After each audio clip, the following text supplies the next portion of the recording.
Welcome to a story that can change your life. This is not a history lesson. This is not about cars, machines, or companies. This is a true story about belief, the kind of belief that refused to die even after failure, rejection, and loss. This is the story of a man who came from nothing. No money, no connections, no support. They told him, "You're just a farm boy. You're wasting your time. No one needs cars. We have horses." But he didn't listen. He didn't stop. He didn't doubt. Because in his heart, one voice whispered, "You were born to build something that will outlive you." And he did. His name was Henry Ford. And because of him, the world started moving. Before him, travel was slow, expensive. Only rich people could dream of cars. After him, cars became so cheap and simple that even a worker could own one. He democratized transportation. He changed the way we work, the way we live, the way we move. But this story is not just about what he built.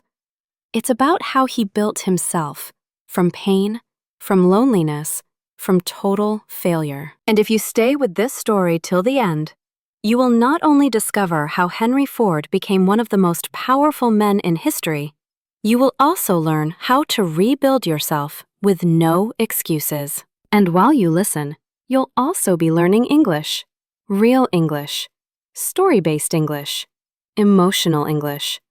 This is the kind of English that sticks in your heart, not in grammar books. So don't just sit back. Open your mind, open your heart, because this is not just a story. This is a transformation. Part 1. The Boy Who Loved Machines, 1863 to 1880. Henry Ford was born on July 30th, 1863, in Greenfield Township, Michigan, USA. It was a quiet, simple village.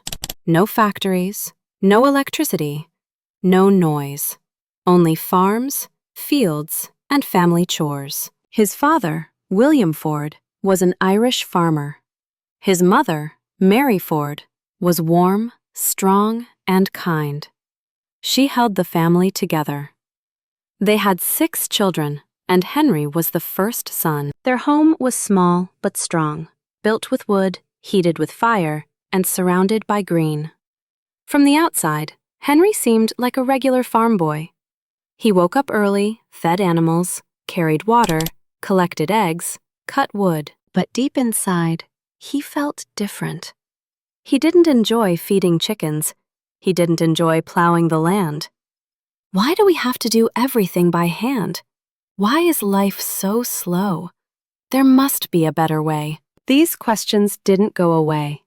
They grew stronger every day. One summer afternoon, when Henry was just 12 years old, he saw something that changed his life forever. A farmer nearby had bought a steam-powered machine. It was called a steam engine. It could do in minutes what a man took hours to do. It moved. It hissed. It roared. Metal parts clicked and danced like magic. Henry was shocked. It was no longer man working for hours. It was machine doing it in seconds. He ran towards it, touched it, watched it for hours. He was obsessed. From that moment, one thing was clear. I want to understand machines. I want to build them. I want to change the world with them. Henry started collecting old watches, scrap metal, and broken parts from anywhere he could. By age 15, he had built his own small steam engine model in a shed beside the house, completely on his own. His hands were dirty, his clothes were torn, but his eyes were full of light. When people saw it work, they were shocked. They said, "He's just a boy. How did he do this?" His father didn't understand. He wanted Henry to become a farmer like every other son, but Henry's heart was clear. He didn't want to grow vegetables. He wanted to grow machines. When Henry was 13, the worst moment of his young life came. His mother, Mary, died. She was his protector, the only person who encouraged his machine dreams. He cried for days, refused to eat. He felt completely alone in a world that didn't understand him. But in that darkness, he remembered her words, "Henry, don't ever stop following that light inside you." And he didn't. At 16 years old, Henry made a choice. He packed his small bag, said goodbye to his family farm, and walked away. He was not running from something. He was running toward something. Toward a city. Toward machines. Toward his future. He moved to Detroit, a fast-growing city full of factories, workshops, and innovation. In Detroit, Henry worked as an apprentice machinist, fixing engines, oiling machines, and studying every moving part. He worked 10 to 12 hours a day. He earned $2.50 a week, but he didn't care about money. At night, he didn't sleep. He read books about machines. He studied blueprints. He built small parts with his own hands. He didn't go to college. He didn't go to parties. He went to work. That's what built his mind. That's what shaped his destiny. Part 2. The first car, the first failure, and the fire inside. 1880 to 1893. Detroit in the 1880s was loud. Smoke filled the skies. Factories pumped out metal, sparks, and sweat. Men worked with fire and steel. This was the age of machines, and Henry Ford was exactly where he wanted to be. But while others were fixing machines, Henry was thinking something dangerous. What if I make a machine that moves by itself? At this time, people used horses for everything, to carry people, goods, wood, food. If you wanted to travel, you needed a horse. If you were poor, you walked. And Henry looked at the world and thought, this is too slow, too expensive, too limited. He didn't just want to create a car. He wanted to create a new way of life. But in 1885, this idea was laughable. People said if man was meant to move fast, God would have given him wheels. Horseless vehicles, that's for the rich, not for workers. Engines are dangerous. They'll explode. But Henry didn't argue. He just started building. Henry worked full-time at Edison Illuminating Company. He was a top engineer, earning a better salary now. But after work, when others went home to rest, Henry went into a tiny shed behind his house and built his dream. He bought parts with his own money. Steel, screws, gears, tires, pipes. He worked until 2 or 3 in the morning. His hands were black with oil. His back hurt. His fingers bled. But his eyes were full of light. He called it the quadricycle, a 4-wheeled vehicle powered by a small gasoline engine. This car had 4 bicycle wheels, a small ethanol-powered engine, a steering lever, not a wheel, a simple frame made of metal rods. It could carry 2 people and had no roof, no doors, and no reverse gear. It was not beautiful. It looked more like a motorized baby carriage, but it moved. He tested it in his yard. The engine started. It made noise. It coughed. And then it began to roll forward. Henry's hands shook, his heart beat faster. Tears came to his eyes. "It moves," he whispered. "It actually moves." June 4th, 1896. Henry was 32 years old. He and a friend pushed the quadricycle out of the shed, but it was too wide to pass through the door. So, what did he do? He grabbed an axe and broke the wall of his shed. That's right. He literally destroyed his own garage to make way for his dream. Once the machine was out, he started it and began his first ride on the streets of Detroit. People stared. Some laughed. Others screamed. Dogs barked. Horses panicked. Children ran. But the car kept going, 20 miles per hour. It was noisy. It was shaky. But it was history. Henry Ford had built and driven one of America's first gasoline-powered vehicles. Later that year, Henry was invited to a private dinner. Among the guests, Thomas Edison, the most famous inventor in the world. Henry explained his idea, a cheap car that anyone could buy, a vehicle for the common man. Edison slammed the table with excitement. He said, "Young man, that's the thing. Keep at it. Electric cars are too heavy. Your gas-powered car is the future. You've got it." That night, Henry didn't sleep. Edison's words were fuel. In 1899, Henry raised money from investors and started his first company, the Detroit Automobile Company. Now he had a factory, employees, machines. It looked like success. But the company was a disaster. Why? The cars were too expensive. They broke easily. Production was slow.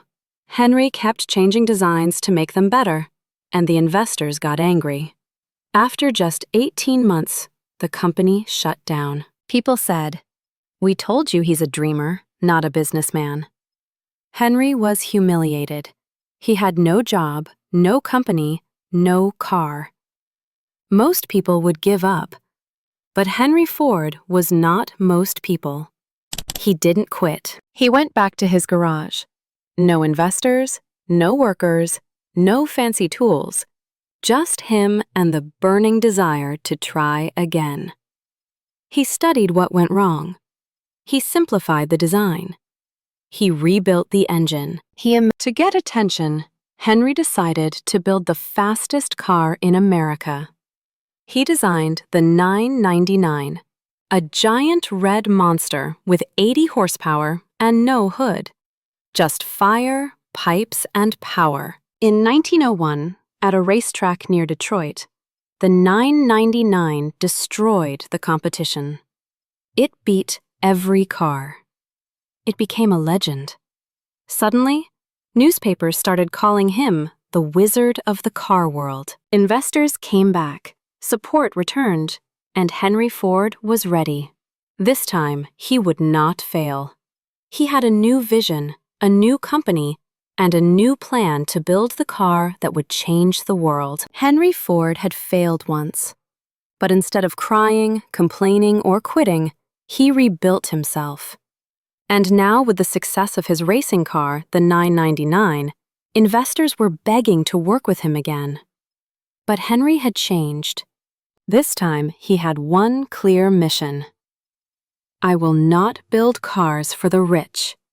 I will build cars for the people.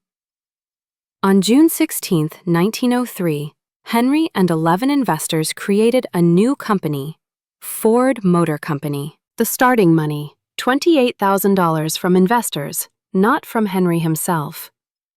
Headquarters, a rented building on Mack Avenue in Detroit. Employees, just a handful of mechanics and dreamers. Henry was the vice president and chief engineer, but even though he didn't have full control yet, he had a plan. A massive plan.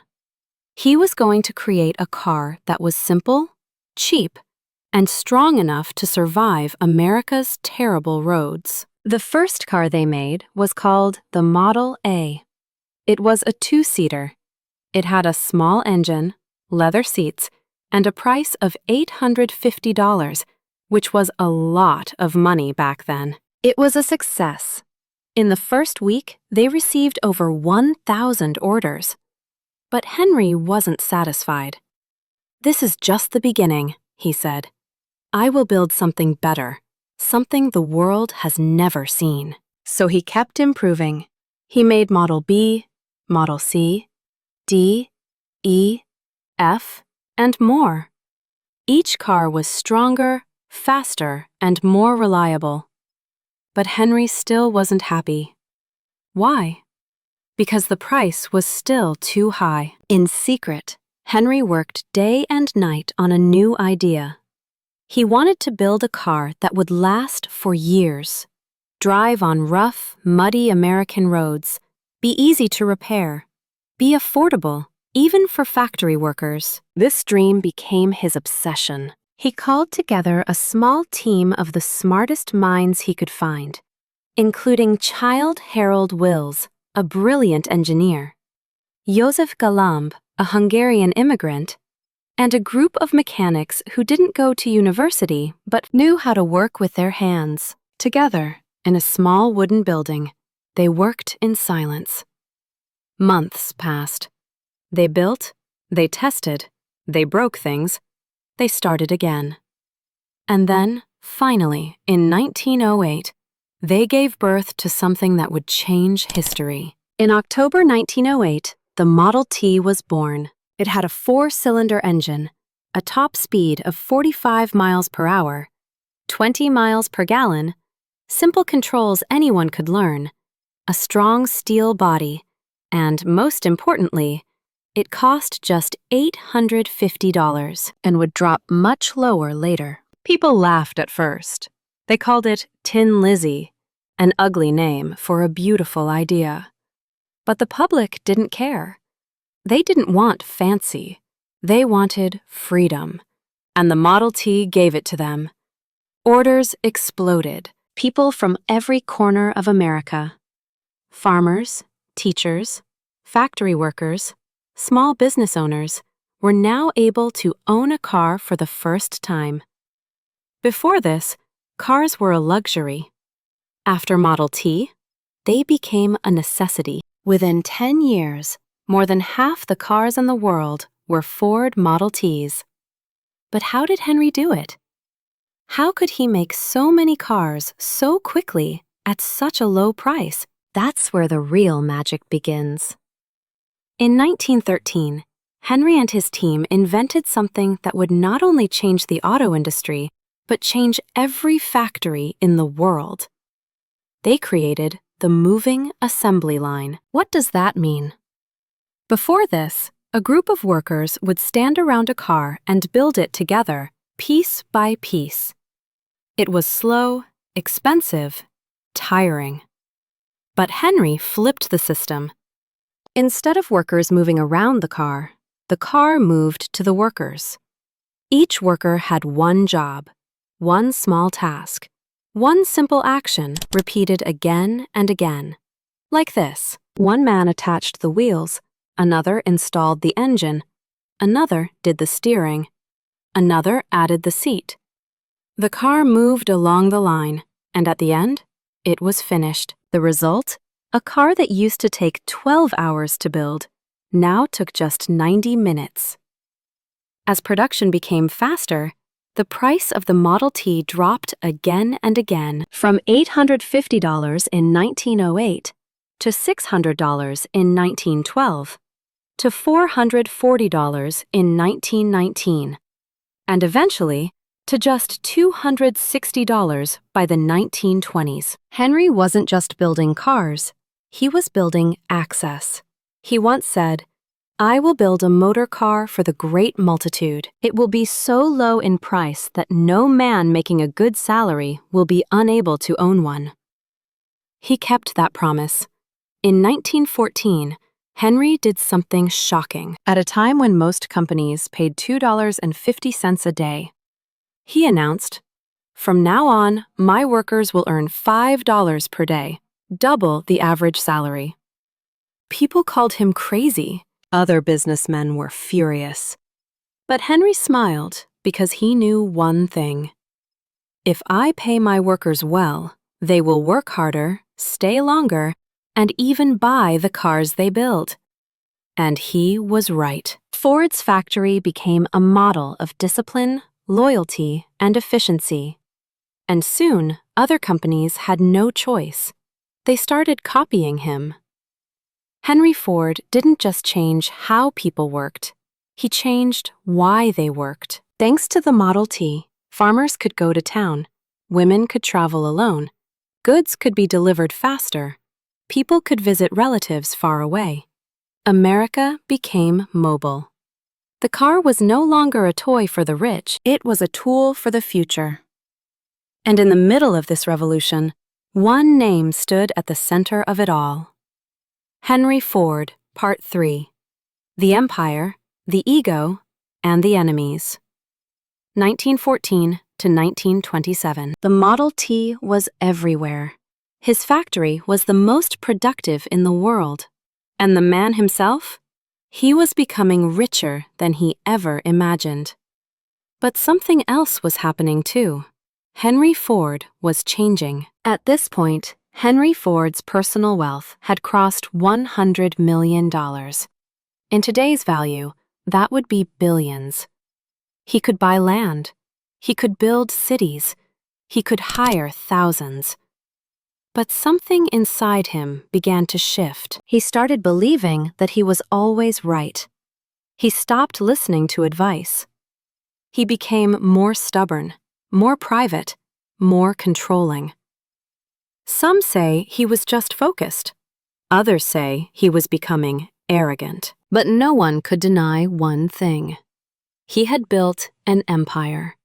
And now, he ruled it like a king. In 1917, Ford began building something the world had never seen before. A factory so massive, so complete, so powerful that it didn't just build cars, it created them from raw earth. This was called the River Rouge Complex, built along the Rouge River in Dearborn, Michigan. This single facility had its own steel mill, a glass factory, a rubber plant, an electric power station, its own railway system, even its own hospital and police. It could take raw iron ore from ships, melt it into steel, form it into parts, build engines, paint bodies, and roll out a complete car at the end. It was the most advanced factory the world had ever seen. Nothing like it had ever been done. Henry didn't just build cars. He built a machine that made machines. But behind the success, something strange was happening. Henry Ford started keeping more secrets. He avoided reporters. He didn't attend big meetings. He stopped dressing fancy.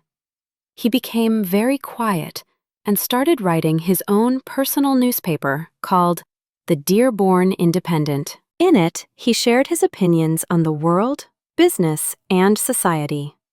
Some of those ideas were controversial and even dangerous. His mind was brilliant, but also complicated.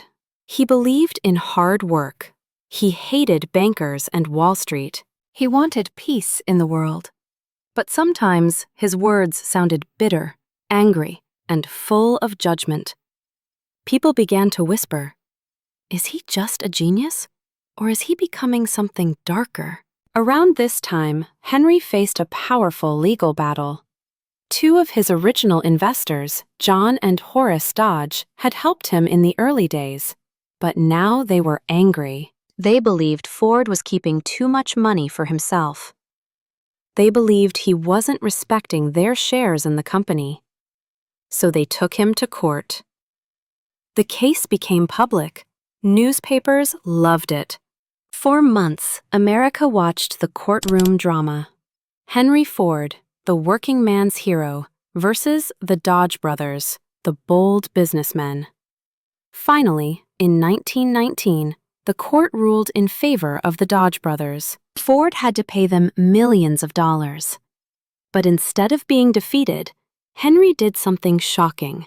He said, "Fine, if the court says I have to treat my investors fairly, then I'll get rid of my investors." Henry and his son Edsel Ford made a bold plan. They would buy every single share of Ford Motor Company. They would take it completely private. No more stockholders, no more boardrooms, only Henry. In just a few months, they bought out every investor, including the Dodge brothers. The price? Over $100 million. But now, The company belonged 100% to the Ford family. Henry was no longer just a car maker. He was now the king of his own kingdom. By now, Henry's only son, Edsel, had grown into a smart, soft-spoken man. He was different from his father, gentle, artistic, and modern. Edsel loved elegant car design. He wanted to build faster, more beautiful cars. He wanted Ford Motor Company to grow globally. Henry, however, didn't agree. He believed in strength, not beauty. He wanted simple cars, not stylish ones. This caused a quiet war between father and son. Henry gave Edsel the title of president, but kept all the control. He allowed Edsel to speak, but rarely listened. It was painful. Edsel respected his father deeply, but he was also growing frustrated. Some insiders said Edsel is the future, but Henry refuses to let go of the past. By the mid-1920s, the world was moving fast. New car companies were rising. Chevrolet, Chrysler, General Motors. They were offering stylish, colorful, advanced vehicles. But Henry refused to change. He still believed the Model T was perfect. He said, "Any customer can have a car painted any colors so long as it is black." Black was the cheapest, dried fastest, and allowed more production. But customers were bored. They wanted choices: color, style, speed. Sales began to slow down. But Henry didn't care. He still pushed the Model T. The same design, the same engine, the same look. He was no longer building for the future. He was stuck in his own past. In 1927, something unbelievable happened. Henry suddenly walked into the River Rouge factory and shut it all down. He ordered workers to stop production of the Model T. He told them to destroy all the old machinery. Why? Because deep inside, he knew. The world has changed, and I must change with it. It was the end of an era. More than 15 million Model T cars had been made, more than any car before. But now, it was over. The car that had made Henry Ford a legend was gone, and something new was coming. Henry and Edsel now worked together on a new project, the Model A. It would be faster, more beautiful, more advanced. But the process wasn't smooth. Henry still argued. He still wanted control. He still doubted modern ideas. But Edsel kept going. And slowly, something began to change. Not just in the factory, but in the relationship between father and son. After ending the Model T, Henry and his son, Edsel Ford, began working on a new car, the Model A. This time, it wasn't built in a small garage. It wasn't tested quietly. This was America's most watched product. Millions were waiting, and they had high expectations. Style, comfort, speed, color options, and more modern technology. But behind the scenes, it was a battle. Henry still wanted simplicity. Edsel wanted elegance. Henry wanted strength. Edsel wanted beauty. They argued over everything: the engine, the design, even the logo. Henry, now in his mid-60s, refused to give up control. He questioned every change. He delayed decisions. Edsel remained calm, respectful, patient, but those close to them could feel the tension. They were not fighting with fists, said one factory worker. They were fighting with silence. In December 1927, the first Model A was finally released. It came in 4 colors. It had improved safety, better steering, and a stylish design. It cost $385, affordable but modern. The response? Explosive. Within the first year, Ford sold over 1 million Model A cars. By the end of 1931, They had sold more than 4 million. The public loved it. America was moving again, and Edsel finally proved he could lead. But behind the success, deeper troubles were growing. As the company grew, Henry created a special team to manage discipline and safety in the factories. This team was led by a man named Harry Bennett, a former boxer hired personally by Henry. But Bennett wasn't just a manager. He built a private army inside Ford. He carried a gun. He used threats and fear to control workers. He listened to conversations. He followed employees. He punished those who talked back. Some said he ran the factory like a prison. Henry trusted him completely. Even as people complained, even as Edsel disagreed, Henry kept Bennett close. This decision would later break the heart of his own son. As the 1930s began, Edsel Ford was president of Ford Motor Company, but everyone knew the real power still sat with his father. Edsel wanted to expand the business globally. He wanted to build luxury cars. He wanted to modernize the company. But Henry blocked many of his ideas. Meetings were canceled, designs were rejected, decisions were reversed overnight. Edsel smiled in public. He never raised his voice, but inside, the pressure was building. He worked 12 to 14 hours a day. He traveled constantly. He carried the weight of an empire, but no freedom to lead it. And his health began to suffer. In 1939, World War II began in Europe. Countries were collapsing. Millions were dying. America was watching closely. At first, Henry refused to get involved. He hated war. He believed in peace. He said war was a tool of bankers and corrupt politicians. But as time passed and America joins the war in 1941, everything changed. The U.S. government asked companies to stop making consumer goods and start making war machines. Ford was asked to help. The government wanted planes, tanks, engines, trucks at an unimaginable speed. Henry agreed, but now the challenge was massive. Ford built a new factory called Willow Run near Detroit. Its mission to build the B-24 Liberator bomber planes for the U.S. Army. This wasn't a car. This was a flying machine of war made of thousands of parts, operated by dozens of crew members, and powered by high technology. Most experts said it can't be done, but Henry believed otherwise. Willow Run became the largest aircraft factory in the world. And by 1944, it was producing a new bomber every hour. This was a miracle of American industry. Ford had once put the world on wheels. Now he was putting wings on those wheels. But while the world celebrated at home, the Ford family was facing its greatest pain. Years of pressure had broken Edsel's body.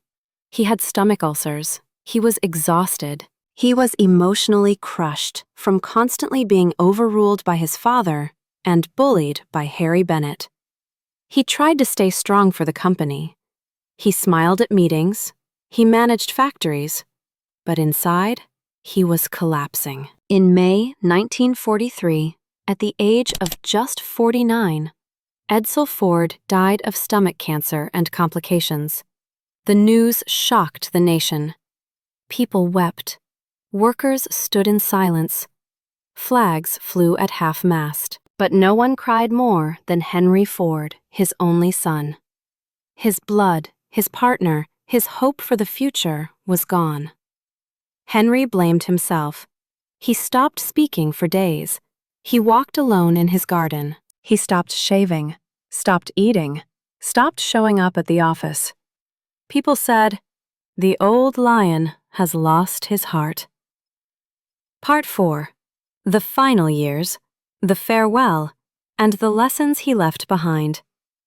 1943 to 1947. The year was 1943. Henry Ford was 80 years old. His son Edsel was gone. His mind was fading. And the war was still raging. The world that Henry once ruled, the world he once created with his own 2 hands, was now moving faster than him. But even as age, loss, and silence surrounded him, Henry Ford had one final role to play, and that role was letting go. After Edsel's death, Henry returned to lead Ford Motor Company. But he was no longer the man who once built cars with fire in his chest. He was forgetful. Meetings confused him. He forgot names, lost track of numbers, and repeated decisions. Privately, people said he is a legend. But legends grow old too. The U.S. government, worried about Ford's importance to the war effort, began pressuring the company. Ford was producing tanks, trucks, and airplanes. It needed leadership, fast, sharp, strategic. But the one man who had built the empire could no longer carry it. In 1945, a new man entered the stage, Henry Ford II, grandson of Henry Ford, son of Edsel. He was just 28 years old, recently returned from World War II. He was young but smart, educated, and hungry. He had seen the mess inside the company. He had seen his father's pain. And now he came with a mission. Save the company. Save the name. Save the dream. Henry Ford, the old lion, was reluctant at first, but after weeks of discussion, pressure from the U.S. government and the Ford family, he finally agreed. In September 1945, Henry Ford officially stepped down as president. After 42 years of building, leading, ruling, and creating, he walked away from the company that bore his name. After retirement, Henry moved back to his estate, Fair Lane, in Dearborn, Michigan. It was a quiet place, surrounded by trees, birds, and nature. The man who once built the loudest machines in history now spent his days in silence. He walked in his garden. He fed the birds. He sat by the window and read letters. Sometimes workers would see him walking through the old Ford factories, slowly, carefully, watching the machines he once gave life to. He didn't speak much. He didn't smile much, but he was present in the place where it all began. At Fair Lane, everything reminded him of the past. The small toolbox he once used as a boy, the chair where Edsel sat with him during summer afternoons. The letters from inventors and presidents now kept in drawers. The Model T parked in his garage, untouched, quiet, legendary. But perhaps the loudest silence in the house was the absence of Edsel. Some said Henry never fully forgave himself, that he blamed his pressure, his stubbornness, his pride, for pushing Edsel too hard. He never said those words, but he didn't have to. The way he walked, the way he looked out the window, the way he held Edsel's photo in his study, it all said everything. On the night of April 7th, 1947, a massive storm hit Dearborn. Lightning lit up the sky. Rain poured hard. That night, the power went out across the city. In Fair Lane, Henry Ford sat by a small candle. No electricity, just firelight, the way it was when he was a boy. He sat silently, breathing slowly, his eyes soft. Around 11:40 p.m., Henry Ford passed away in his bed, peacefully, calmly, quietly. He was 83 years old. The man who gave the world motion left the world in stillness. His funeral was held in Detroit. Thousands came. Workers, engineers, businessmen, teachers, presidents, farmers, all stood together. Not in silence for a car maker, but in honor of a world maker. They didn't just thank him for his inventions.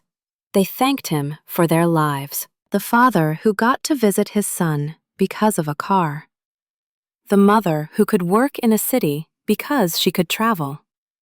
The student who dreamed bigger because he saw what one man could build. After Henry's death, the company continued under his grandson, Henry Ford II. It modernized, grew, faced new challenges, but the spirit of the original Ford never disappeared. Today, Ford Motor Company is one of the most recognized companies on Earth, with factories in dozens of countries, millions of vehicles, and a name that still means power, progress, and passion. But more than cars, more than money, more than buildings, Henry Ford left behind a mindset, a blueprint for belief. Now, let's talk about what you can learn from his extraordinary life. Here are 12 powerful lessons that can change your future. 1. Dreams start small, but they don't stay small. He started in a farm shed, but because he believed, the world changed. Never underestimate the power of a small beginning. 2. If you can't find a path, build one. There were no car companies, no mentors, so he became his own guide. If the world doesn't give you a way, make one. 3. Work in silence. Let results make the noise. Henry built alone, failed alone. But when his engine moved, the world listened. 4. Failure is the cost of building something great. His first company failed. His ideas were rejected. But every failure was a step. 5. Build for the people, not for the praise. He didn't make cars for kings. He made them for common people. And that's why they made him unforgettable. 6. Stubbornness can build or destroy. It made him great, but it also cost him his son. Know when to hold on and when to let go. 7. Systems create freedom. His biggest invention wasn't the car. It was the assembly line, a system that made mass progress possible. 8. Pay people well. They will build your dreams. The $5 workday wasn't generosity, it was strategy. When people are respected, they give their best. 9. A strong legacy needs a strong successor. He built an empire, but didn't let Edsel lead freely. A lesson for every builder. Train and trust the next generation. 10. Silence isn't always peace. In his final years, he had power, but no joy. Don't sacrifice relationships to win the world. 11. Time will forget most, but not those who build. Most people die and disappear, but builders, creators, dreamers, they live forever in what they've made. 12. Believe in the unseen, then make it real. At 12 years old, he saw a steam engine and whispered to himself, "One day, I'll build something better." And he did. So can you. This was the true, complete, deeply emotional and fully detailed biography of Henry Ford. Told with no rush, no missing moments, and no wasted words. He was not perfect, but he was powerful. And now, so are you. Because you didn't just learn about a man, you learned about possibility. And that is what makes this story the greatest story ever told. A boy from a farm who changed the way the world moves. He failed, he fell, he lost, but he never gave up.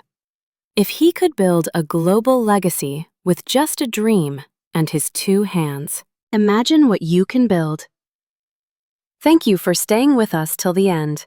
We hope you learned, felt inspired, and improved your English along the way. If this story touched your heart, please subscribe to our channel for more real, emotional, and powerful stories like this.